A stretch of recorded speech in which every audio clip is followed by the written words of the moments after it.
ดูไปหัวเขาออกมาไหนละ มีมันยังไงไก่บ้านไก่ไหนนี่พอดีไก่ไก่มาบอกไก่เมาไก่ก็ดีดีต้องไก่ไก่ต้องรู้แต่ไก่ก็ดีดีมาดังนี้มันสู้สู้เลย แล้วคุณทุกคนจะมาหาให้กับเราเองเดี๋ยวพอแล้วเนี่ย ถึงเกิดถึงจอดกันจริงมีกันแน่ มึงแล้วแม่งมาเป็นหมู่บ้านเขาเนี่ยตาเดี๋ยวมึงได้บอกลงบ้านเขามาขึ้นตลอดลงบ้านเหรอ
คู่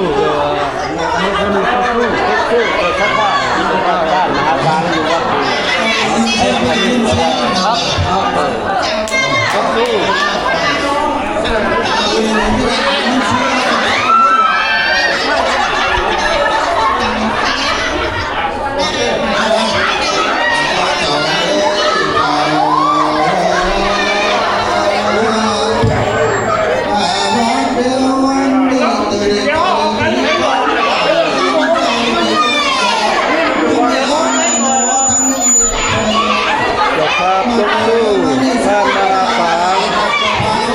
วัดครับ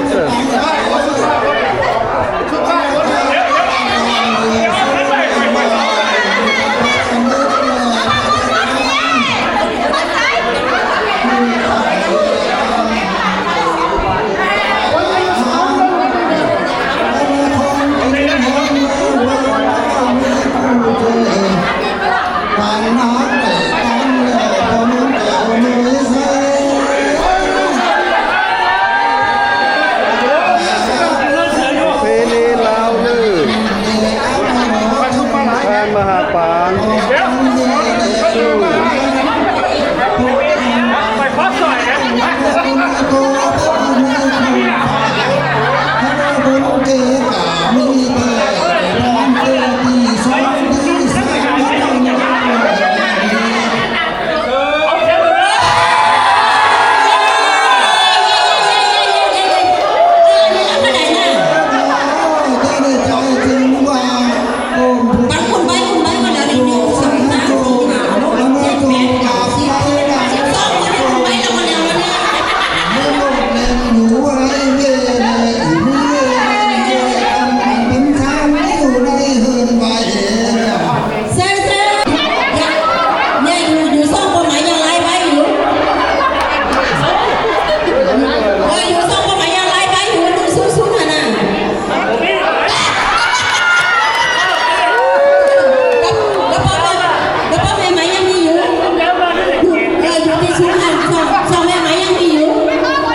ประธานใหญ่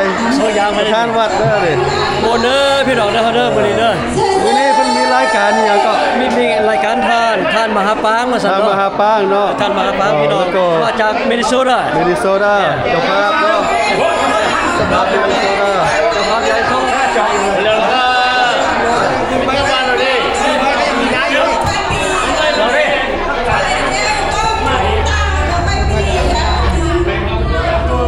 เดี๋ยวมีคณะที่รองมากเกี่ยวกับการเริ่มประมาณใช้เวลาคนประมาณก็เจ้าอย่างม้วนเจอม้วน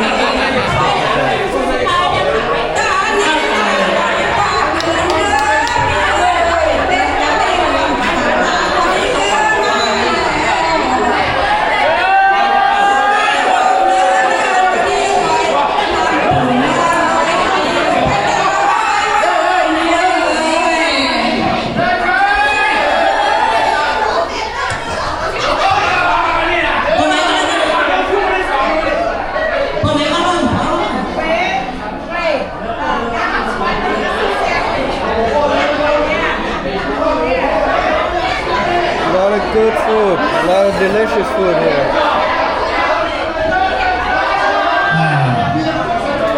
การต่อสู้รอบพลังพวกเราเพื่อแล้วก็ดีใจนำตัวชนะอีกครั้งหนึ่งแล้วพี่นักพระพี่นิพนธ์ที่นี่การต่อสู้ยอมสู้ว่าอีกเป็นตอนนี้ตอนพระพุทธเจ้ายังอยู่มหาเศรษฐีพุทธาเดินตั้งนะมหาปังคือนั่นแหละคือสิ่งที่เราพุทธาถ้าอย่างไม่ได้สุดแล้ว Paya salad. ยุคของพระคู่แม่คู่มาถึงนี่ว่าทุกประเทศนี่แบบว่าไร้มาที่พระพุทธเจ้าให้ใจเราทุกคนคู่เนาะก็ไม่ได้เกิดที่ว่านี้เขาไม่เข้าใจอะไรก็สิ่งนี้มันก็มีสุดท้าย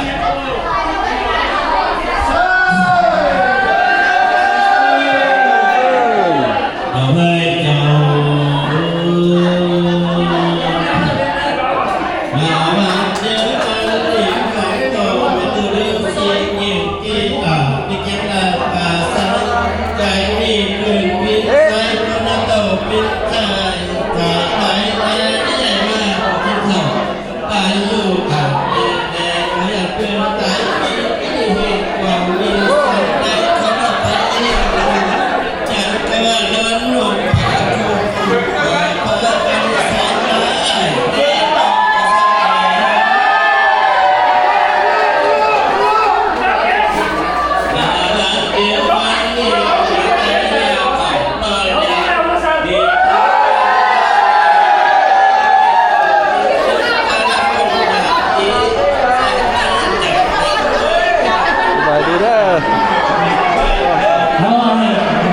เอาจังสิ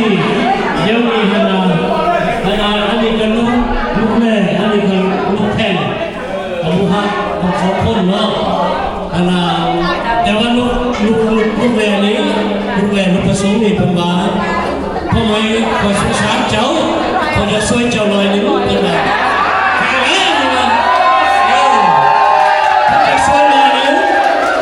เพราะว่าคอยเห็นทำไมนี่ก็เงินกับมดกันคอยช่วยชื้นนี่ขอทำกับพี่แกหน่อยนึงเลยกับพี่มาคอยคว้าท่านซอยพระไหมหน่อยนึงเด้อนะจ๊ะแล้วก็ขอบใจสาธุ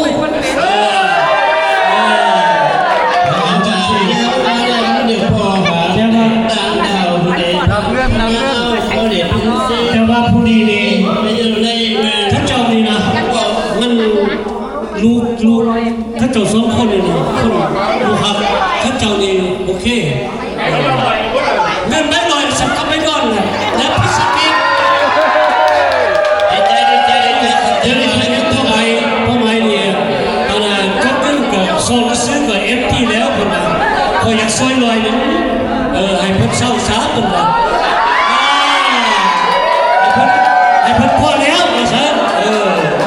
เอาจังสี่เนาะสุดท้ายลูกเอ๋ยการจังเล็กจังหน่อย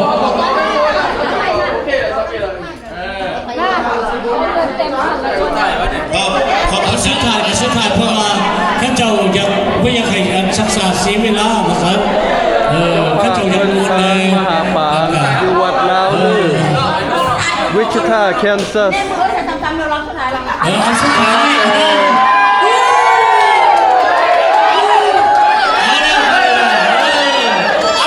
ขอบใจ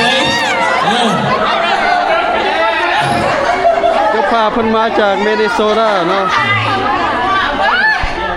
เจ้าเฮ้ยเจ้า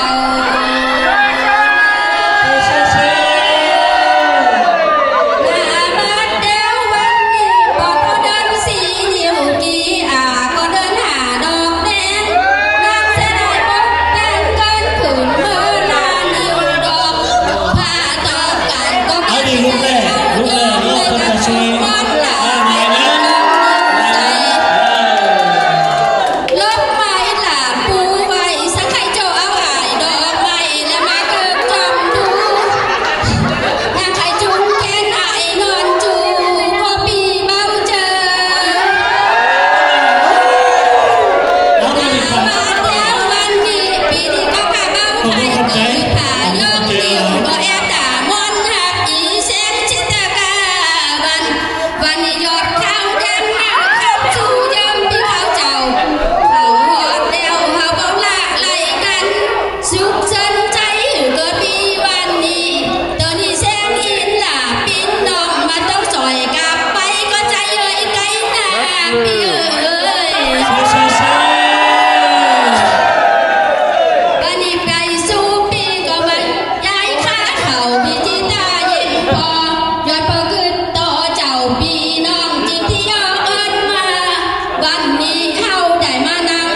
ก่อนหน่อยนึง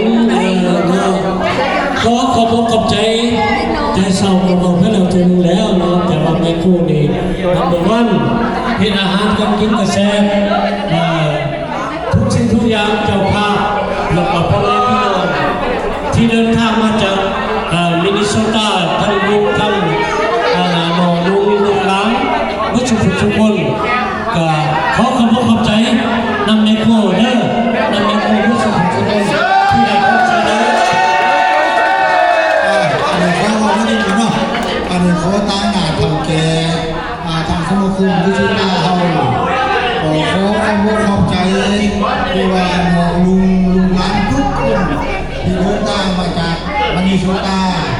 มาห่างที่เดินทางมากินทานมหาปางครั้งยิ่งใหญ่ในครั้งนี้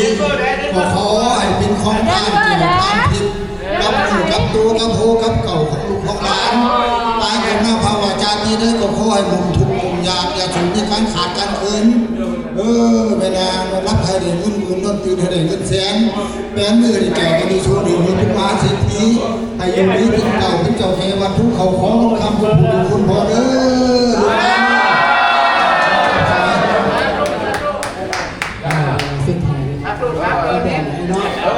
อาจารย์ให้พ่อเลยเอาไปใช่ให้พ่ออาจารย์ให้พ่อ